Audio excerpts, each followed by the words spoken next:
আপনাদের কি ধারণা আমাদের ফেসবুক আইডি পেজগুলো এমনি এমনি হ্যাক হয়ে যায় নাকি আমরা নিজেরাই হ্যাকারের হাতে আমাদের আইডি পেজগুলো তুলে দেই? শুনতে একটু হাস্যকর মনে হলো না? হ্যাঁ, হাস্যকর মনে হলো। প্রথমেই বলছি ভিডিওটা বেশি করে শেয়ার করবেন, কারণ এই ভিডিওটা হচ্ছে সিকিউরিটি রিলেটেড। আমি আপনাদেরকে অনেকবার বলেছি যে সিকিউরিটি রিলেটেড ভিডিওগুলো আমার কম ভিউজ হয়, কারণ আপনারা কম শেয়ার করেন। কাজে আপনাদের কাছে অনুরোধ থাকবে ভিডিওটা শেয়ার করে তারপরে দেখবেন।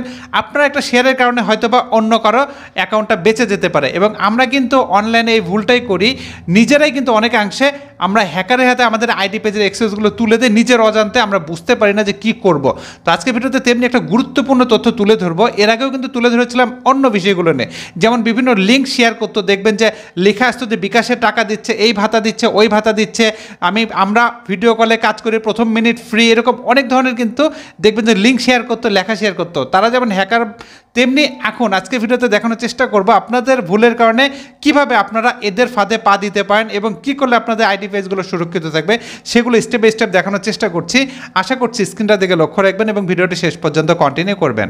এই পর্যায়ে আপনাদেরকে আমি প্র্যাকটিক্যালি দেখানোর চেষ্টা করছি। দেখুন, আমি ফেসবুকে একটি নাটকের ক্লিপ দেখছিলাম, খুব সম্ভবত কোনো নাটক হবে বা মুভি হবে, আমি শিওর না। কয়েকদিন আগে যেহেতু স্ক্রিন রেকর্ড করে রেখেছি, তো এখানে দেখবেন অনেকেই কিন্তু কমেন্ট করছে যে ভাই নাটকের নাম কি? হ্যাঁ, এটা হচ্ছে একটা নাটক, কিন্তু এর নিচেই দেখবেন কমেন্টগুলোতে কিন্তু কি লিখেছে, কেউ লিখেছে এই নাটকের ইউটিউব লিঙ্ক, অথচ কিন্তু সেখানে ইউটিউবের কোনো লিঙ্ক নাই। দেখতেই পাচ্ছেন থার্ড পার্টি একটা লিঙ্ক এখানে দেওয়া হয়েছে। তো এরকমভাবে অনেকেই কিন্তু এখানে কি করে, এসে লিঙ্ক শেয়ার করে। আর আমরা কি করি, আমরা কোনো একটা নাটক বা মুভি ক্লিপ দেখলে এসে কিন্তু আমরা ওখানে কমেন্ট করি যে এই নাটকের নাম কি, বা এই নাটকটা কোথায় পাবো, এই মুভিটা কোথায় পাবো, এই ওয়েব সিরিজটা কোথায় পাবো, এরকম কিন্তু করি। আর সেই সুযোগটা কাজে লাগায় হ্যাকাররা করে কি, বিভিন্ন ফেক অ্যাকাউন্ট থেকে এখানে কমেন্ট করে, কমেন্টে এমনভাবে কমেন্ট করে মনে হবে যে আসলে এখানে চাপ দিলে আমি নাটকটা দেখতে পারবো, মূলত কিন্তু তা হয় না। এখানে চাপ দেওয়ার সাথে সাথে দেখা যাবে আপনার ফোনের অ্যাক্সেস চলে যাবে হ্যাকারের হাতে, তখন আপনার ফেসবুক আইডি চলে যেতে পারে, আপনার গুগল অ্যাকাউন্ট চলে যেতে পারে, অর্থাৎ সকল গুরুত্বপূর্ণ অ্যাক্সেসগুলো চলে যেতে পারে হ্যাকারের হাতে। এই জন্য আমি আপনাদেরকে অনুরোধ করবো এই ধরনের কোনো লিঙ্কে চাপ দেবেন না, কারণ এগুলো তারা এভাবে শেয়ার করে আপনাদের কিন্তু অ্যাকাউন্টগুলো নিজের হাতে নেওয়ার চেষ্টা করে। কাজে আজকের ভিডিওতে আমি আপনাদেরকে এটাই বোঝানোর চেষ্টা করেছি, এরকম লিঙ্কগুলো থেকে সবসময় আপনারা একটু সতর্ক থাকবেন ভিউয়ার্স, তাহলে আপনাদের ফেসবুক আইডি পেজগুলো সুরক্ষিত থাকবে। ওকে, এতক্ষণ আপনাদের দেখানোর চেষ্টা করলাম ফেসবুকের একটা ভিডিও ক্লিপ থেকে, যে ভিডিও ক্লিপটা কোনো একটা নাটক থেকে নেওয়া হয়েছিল।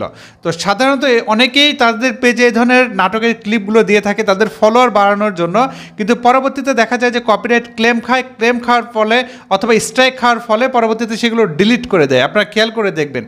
কিন্তু এখানে আমাদের যে ক্ষতিগুলো হচ্ছে তা হচ্ছে, আমরা যখন কমেন্ট করছি তখন দেখা যায় যে সেখানে অনেকে রিপ্লে দিচ্ছে, যে কমেন্টের পাশে রিপ্লে দিচ্ছে যে এই লিঙ্কে গেলে নাটকটা পাবেন, বা ইউটিউবের লিঙ্ক বা বিভিন্ন ওয়েবসাইটের লিঙ্ক দিচ্ছে। এই লিঙ্কগুলো হচ্ছে ফিশিং লিঙ্ক। এখানে আমরা ক্লিক করলে আমাদের কিন্তু ফেসবুক আইডির অ্যাক্সেস চলে যেতে পারে, এবং আপনাদেরকে ভিডিওতেও বলেছি একটু আগে যে সকল অ্যাক্সেস তাদের হাতে চলে যেতে পারে, তখন আমাদের কিন্তু ক্ষতি হতে পারে। কাজে এই ধরনের লিঙ্ক থেকে অবশ্যই নিজেরা সতর্ক থাকবেন ভিউয়ার্স। তো এই ছিল আজকে গুরুত্বপূর্ণ ভিডিও, আশা করছি আমি আপনাদেরকে বোঝাতে পেরেছি। বোঝাতে যদি পারি, অনুগ্রহ করে ভিডিওতে একটা লাইক দেবেন, বন্ধুদের সাথে শেয়ার করতে ভুলবেন না। এই ভিডিও সম্পর্কে আপনাদের সুচিন্তিত কোনো পরামর্শ থাকলে অবশ্যই ভিডিওর কমেন্টে জানাতে পারেন। এর ফাঁকে আবারও বলছি, আমার কিন্তু কোনো অনলাইন সার্ভিস নেই, সম্পূর্ণ সার্ভিস অফলাইন। আমার ঠিকানা কামদিয়া বাজার, গোবিন্দগঞ্জ, গাইবান্ধা। সপ্তাহে 6 দিন আমার অফিস খোলা, শুক্রবার বন্ধ। অন্য দিনগুলোতে বন্ধ রাখলে আগের দিন পেজে আপডেটে জানিয়ে দেয়, আপডেট ফলো করে আসবেন। প্রতারক হতে সাবধান, অসংখ্য ফেক অ্যাকাউন্ট রয়েছে আমার নামে, ভুয়া আইডি রয়েছে, আপনাদেরকে ইনবক্সে নক করতে পারে, টাকা পয়সা চাইতে পারে, ফেসবুকের আইডির পাসওয়ার্ড চাইতে পারে, অ্যাক্সেস চাইতে পারে, বিভিন্ন রকম তথ্য চাইতে পারে। দেখা মাত্র এদিকে রিপোর্ট করবেন, ব্লক করবেন। আমি অনলাইনে কারোর সাথে কোনো কথা বলি না, কোনো ডিল করি না, অনলাইনে আমার কোনো সার্ভিস নেই। আমার সার্ভিস পেতে গেলে অবশ্যই অফিসে আসতে হবে, সার্ভিস চার্জ প্রযোজ্য। ভিডিওটা একটু বেশি বেশি শেয়ার করে পাশে থাকবেন এই আশাবাদ ব্যক্ত রেখে আজকের মতো বিদায় নিচ্ছি। আল্লাহ হাফেজ।